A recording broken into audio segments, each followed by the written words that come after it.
Chapter 9, Big A, Little A. Miss Leah and her students have time to explore the effects of playing on storytelling and the use of story in teaching and learning English. Formal reading and writing do not appear in Taiwanese schools before the first or second grade, though this is changing. She laughs and calls it the American effect. When did first grade lose its status in the United States as the beginning of formal learning? There was a time when kindergarten children were called the little ones by the other teachers who came by to watch them play. Even the older children recognized the difference between pretend and real school children. Kindergarten babies, first grade ladies was the refrain heard on the playground, and there was some truth in the ancient tease. Kindergartners were expected to be somewhat babyish and immature, immature was a stage of growth and not an accusation when I began to teach. Yet compared to nursery school children, the kindergarten girls and boys had entered the graduate program in fantasy play. The themes were lengthened and deepened, and their conversations were more complex and analytical. First grade teachers approached their tasks slowly, knowing that their newest students still had one foot in fantasy play. "This is Big A," the teachers announced on the first day. "We'll do Big A's for a while and then be ready for Little A's." This was how the alphabet was introduced in first grade when I was a child, even when I began teaching in New Orleans in the 50s. The goal was seldom to teach the letter A. All the children knew their A's, plus a few other letters as well. Some had begun to read on their own, but the display of the alphabet was the opening salvo of real school, where reading and writing would begin in earnest. First grade teachers were among the strongest advocates for the sanctity of kindergarten, warning us to stay in our own territory and not invade theirs. "Don't get into lower case," they told us. There would be dire consequences, such as bad handwriting, nervousness, stuttering, and in general, the self-defeating attitudes that often accompany the too early introduction of formal lessons. Before kindergartners' attempts to write or read, there were attributes, we were told, that we couldn't see and might misjudge: eye-hand coordination and oral discrimination being a few examples. There were characteristics of kindergartners that were plain enough for everyone to see: restlessness, impulsivity, timidity, and a general state of dreaminess. The children themselves continually reminded us that play was still their most usable context. It was not the monsters they invented that frightened them in kindergarten. It was being told to sit still and pay attention for long periods of time. Short attention spans were not yet considered a deficit in my schools in Great Neck, New York, and Chicago in the 60s and 70s. We saw that the children's concentration was intense when they played, and we filled the other times with playful rhymes, games, songs, and poetry, to which we added picture books and fairy tales. The children's own chants and shouts rang out as they ran, climbed, jumped, pushed, pulled, and rearranged their environment, all in the name of fantasy play. Restlessness, impulsivity, and timidness faded in the quest for a dramatic role, and daydreams awakened into social play and big arcs of paint. There were faculty discussions in the 60s about the new superhero play. Did the growing access to television change the children's behavior? Now that Superman and Batman could be seen in action, was play becoming too aggressive? It was clear that the boys felt compelled to copy the look and sounds of every new superhero that appeared on television in the toy stores.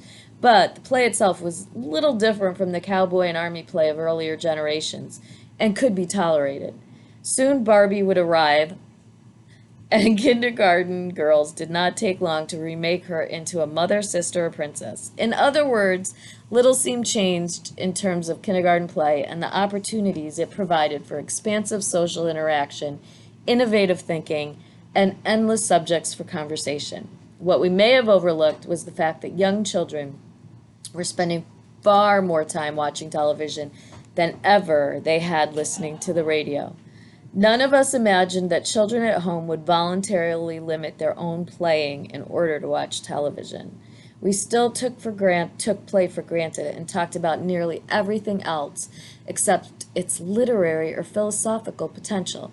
It was as if in a discussion of library books we spoke about the paper, the print, the bindings, and the cover, and ignored the stories that compelled the authors to write the books. Nonetheless, we found enough to admire and play to keep it center stage in classroom life. Then, midway through the 80s and 90s, a new sentiment began to be heard. With the growth of nursery schools and childcare centers came the notion that there was too much play. Since children were entering school at a younger age, wouldn't they have had enough play before kindergarten? The need for play, in other words, was considered to be a factor of the number of early years spent in school. Furthermore, these early years were designated as the optimum time to introduce the shapes and sounds of letters rather than the shapes and sounds of characters and stories. The principles of child development were being rewritten unaccompanied by a huge outcry of disbelief. One began to hear the word boredom attached to play, probably for the first time in human history. It was an odd concept to tag onto a single activity children loved best, but there was a growing nervousness about what was going on, or not going on, in kindergarten.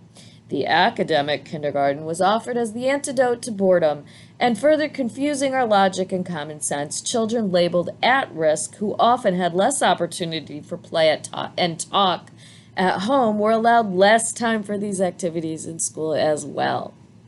At educational conferences in the 90s, kindergarten teachers continued to defend play, even as they had to allow more and more paperwork to clutter the tables and walls.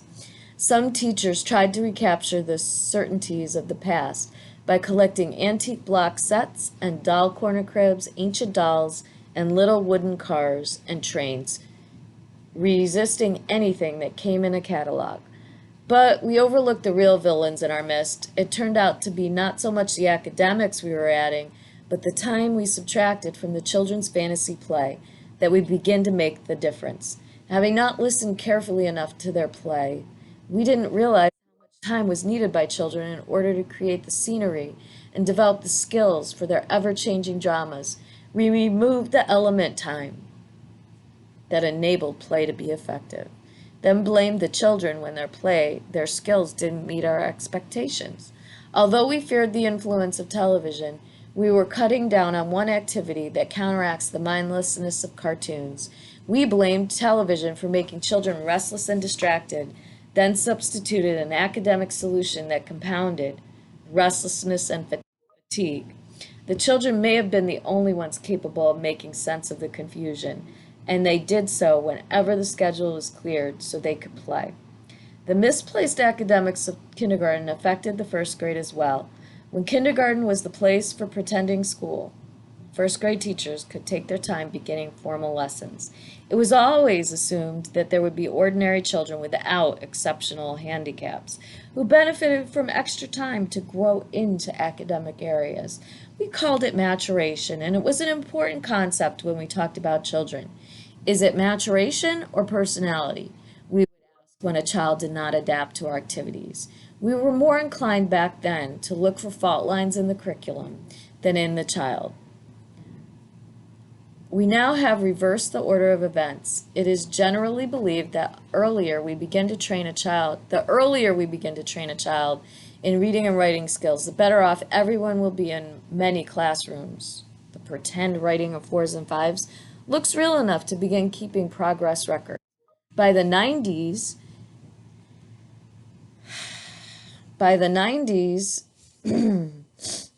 sorry, I lost my place. By the 90s, a chicken and egg dilemma became apparent to me. Since the earlier we begin academics, the more problems are revealed. Are the problems there waiting to be discovered, or does the premature introduction of lessons cause the problems? This conundrum does not exist in the abstract. Expectations for incoming first graders are quite precise, and the tension begins even before the teacher and student meet. The potential for surprise is largely gone. We no longer wonder, who are you? But instead decide quickly, what can we do to fix you? And when we always work with education in a deficit approach, we're never celebrating where children are, which is what most of our theorists tell us to do. Celebrate where children are and scaffold forward. And our lack as a society focusing on early childhood has really resulted in this. We don't really even acknowledge children until they're 4 or 5, and then expect way too much. We're not developmentally appropriate. That's not even a thing a lot of the times in kindergarten. It's a pre-K thing.